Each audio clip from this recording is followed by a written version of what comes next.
আজি আপোনালোকক ভাল খবৰ এটা দিম। আমি আজি না নতুন গাড়ী এখন কিনিলো। আমাৰ ঘৰত গাড়ী নাছিলে যে, বাইকো নাছিলে, স্কুটাৰ নাছিলে, সেইকাৰণে ভাবিলো থাৰ এখনে আনি লওঁ। আপোনালোকক এতিয়া থাৰ এখন দেখাম দেই। বলক দেখাইছো, বাহিৰত আছে।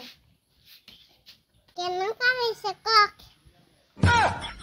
ভাল লাগিছে না?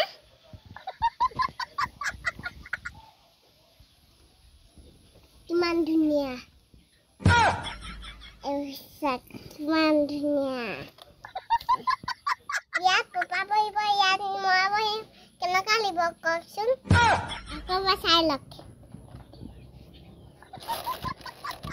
লাইট নাই, লাইটটো নিদিলে কেনেকৈ ৰাতি যাম বাৰু? ইয়াৰ লাইটটো নাই, এইটো লাইট, এটাহে লাইট আছে অকল এইটো, আৰু ইয়াত নাই।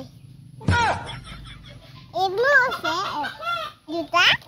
বাই বাই, তাত বিয়া নাপাব দেই। পূজা বুলি ধেমালি কৰিলো।